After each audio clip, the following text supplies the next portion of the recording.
दोस्तों, मेरा नाम रुचिका गुप्ता है और ये घटना तब की है जब मैं अपनी कॉलेज की पढ़ाई को पूरा करने के बाद कोई अच्छी सी नौकरी की तलाश में थी। फिर उस दिन एक नौकरी ने मैंने बहुत सारे ऑफिस के चक्कर काटे, लेकिन मुझे कहीं भी ऐसा कोई जुगाड़ नहीं मिला जिसका फायदा उठाकर मुझे नौकरी मिल जाती। लेकिन फिर मैंने हार नहीं मानी और मैं वैसे ही लगी रही।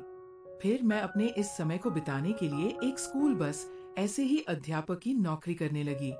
लेकिन मैं उस स्कूल की नौकरी में संतुष्ट नहीं थी, क्योंकि वह मेरे काम के लिए नहीं था और मुझे उसके आगे भी कुछ करके एक अच्छी नौकरी करनी थी। वो मेरा एक सपना था। इसलिए मैं और मेरे घर वाले भी मेरे लिए कोई अच्छी नौकरी की तलाश में थे। दोस्तों, पूरी कहानी सुननी है, लेकिन उससे पहले वीडियो को लाइक कर दो और नीचे लाल कलर का सब्सक्राइब बटन दबाकर चैनल सब्सक्राइब कर लो। जो सब्सक्राइब करेगा उसे मैं रात को कॉल करूंगी, इसलिए जल्दी से सब्सक्राइब कर लो। क्योंकि वह मुझे बहुत अच्छी नौकरी करता हुआ देखना चाहते थे, जैसे किसी बैंक की नौकरी, किसी बड़ी कंपनी में नौकरी जिसको करने के बाद मेरा भविष्य अच्छा हो। दोस्तों, मुझे मेरे एक बहुत अच्छे अंकल हैं, जो मेरे पापा के बहुत अच्छे दोस्त हैं और वह पंजाब में रहते हैं। उनका नाम करमचंद है और वह बहुत पैसे वाले हैं। दोस्तों, उनके बहुत से लोगों से बहुत अच्छी जान पहचान है। इसलिए मेरी मम्मी ने उन्हें एक दिन मेरी नौकरी के बारे में बात करके उनसे मेरे लिए कोई अच्छे काम करने के लिए कहा। फिर अंकल ने माँ को कहा कि हाँ ठीक है, मैं तनु को कोई भी अच्छी जगह पर नौकरी जरूर लगा दूंगा, क्योंकि एक प्राइवेट बैंक में मेरा एक बहुत अच्छा दोस्त है। इसलिए मैं अपने दोस्त से रुचिका की नौकरी के बारे में बात करता हूँ और मुझे उम्मीद है कि बहुत जल्द हो जाएगा। फिर करीब 4 दिनों के बाद अंकल का मेरे घर पर फोन आया और तब वो कहने लगे कि उन्होंने अपने उस दोस्त से मेरी नौकरी के बारे में बात की है और उनके उस दोस्त ने मुझे दिल्ली इंटरव्यू के लिए गुरुवार के दिन बुलाया है।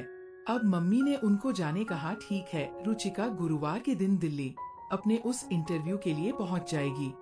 लेकिन फिर मम्मी ने कुछ सोचकर उनको कहा कि एक जवान लड़की का अकेले इतनी दूर प्रदेश में जाना ठीक नहीं होगा, इसलिए अगर आपको समय हो तो आप ही इसके साथ चले जाएं। तब अंकल ने कहा कि मुझे तो इन दिनों बहुत काम है, इसलिए मैं इसके साथ नहीं जा सकता। लेकिन हाँ, मैं यहाँ से अपने उस दोस्त को फोन कर दूंगा और कोई चिंता की बात नहीं है, क्योंकि मैं इसका वहाँ का सभी का काम फोन पर बात करके करवा दूंगा और अगर इस बीच मुझे थोड़ा सा भी समय मिला तो मैं कोशिश करके इसके साथ चला जाऊंगा।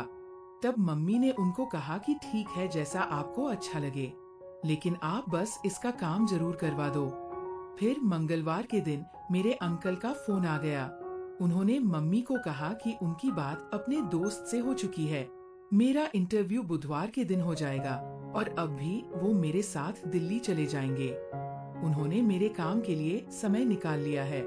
दोस्तों, उनके मुंह से ये बात सुनकर मम्मी ने खुशी होकर कहा कि हाँ ठीक है, ये तो बहुत अच्छा है कि आप भी तनु के साथ चले जाएंगे, जिसकी वजह से हमें बिल्कुल भी चिंता नहीं होगी और फिर आपके साथ में जाने से बहुत फर्क पड़ेगा। अब अंकल ने कहा कि वो आज शाम तक हमारे घर आ जाएंगे और दिल्ली के लिए वो मेरे साथ कल सुबह जल्दी ही निकल जाएंगे। फिर वो रात को करीब 8 बजे हमारे घर पहुंच गए। उनके आने के बाद माँ ने उनको खाने के लिए पूछा, लेकिन उन्होंने मना कर दिया। वो कहने लगे, मैं खाना खाकर आया हूँ। कुछ देर बाद माँ ने उनको चाय बना कर दी। फिर हम सभी लोग साथ में बैठकर कुछ देर बातें करे रहे और उसी समय अंकल के लिए माँ ने बिस्तर लगा दिया और फिर हम सभी जाकर अपनी अपनी जगह सो गए। फिर अंकल अगले दिन सुबह 5 बजे उठकर मैं और अंकल दिल्ली के लिए रवाना हो गए। कुछ घंटों के सफर के बाद हम दोनों दिल्ली पहुंच गए। वहां पर पहुंचकर अंकल ने मुझे नाश्ता करने के लिए पूछा। फिर मैंने उनको मुस्कुराते हुए कहा कि हाँ, मुझे इस समय भूख तो लगी है, इसलिए कुछ खाना तो पड़ेगा। और फिर हम दोनों एक रेस्टोरेंट में नाश्ता करने के लिए जाकर बैठ गए। तभी मैंने देखा कि वो एक बियर बार था। मैंने अंकल से कहा, ये तो वार है। आप अंकल ने मुझसे कहा कि माफ करना, ये गलती से हो गया। मैंने उस तरफ इतना ध्यान नहीं दिया था। चलो, हम किसी और रेस्टोरेंट में चलकर बैठते हैं। फिर हम दोनों पास के ही एक होटल में चले गए और फिर हम दोनों ने वहाँ पर बैठकर नाश्ता किया। वहीं से उन्होंने मेरे सामने अपने दोस्त को फोन किया। उसको बताया कि हम लोग दिल्ली पहुँच गए हैं। अब उनके दोस्त ने फोन पर अंकल से कहा कि आज अचानक मुंबई से उनके बॉस लोग आने वाले हैं। उनके आने के बाद मेरा इंटरव्यू का काम हो जाएगा। और ये बात मुझे बताकर अंकल ने मुझसे कहा कि जब तक उनके उस दोस्त के बॉस लोग आए तब तक हम दिल्ली ही घूम फिर लेते हैं। फिर इस तरह से हम दोनों करीब 3 बजे तक दिल्ली में घूमते ही रहे।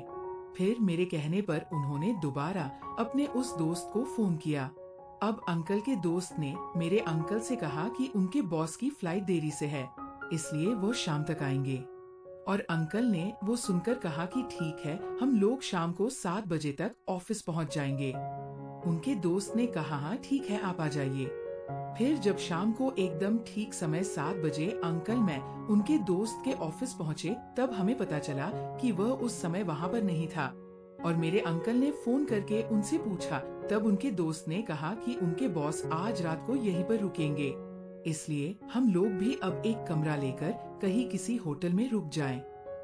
फिर मेरे अंकल ने एक होटल में पहुंचकर हमारे लिए एक कमरा किराए से ले लिया और फिर हम दोनों उस कमरे में चले गए। तभी वह मुझसे बोले कि अगर मुझे फ्रेश होना है तो हो जाऊं। अब मैंने उसको कहा कि हाँ ठीक है, मैं भी फ्रेश होकर आती हूँ। और फिर मैं तुरंत फ्रेश होकर बाथरूम में चली गई। और जब मैं बाथरूम से बाहर आई तब मैंने देखा कि उस समय अंकल ठंडा पी रहे थे। उन्होंने मुझे देखकर मुझसे भी ठंडा पीने के बारे में पूछा। तब मैंने उनको कहा कि हाँ मुझे भी पीना है। फिर उन्होंने मेरे लिए भी एक गिलास में ठंडा भरकर मुझे दे दिया। फिर उसको पीने के बाद कुछ देर बाद मुझे हल्का हल्का सा नशा होने लगा। ये बात मैंने अंकल को बताई। तब अंकल ने मुझसे कहा कि तुम कुछ देर लेट जाओ, तुम्हें आराम आ जाएगा। और वह मुझे पकड़कर बेड के पास ले गए। फिर उसके बाद उन्होंने मुझे बेड पर लेटा दिया। अब वो बड़े ही प्यार से मेरे सर पर अपना हाथ घुमाने लगे।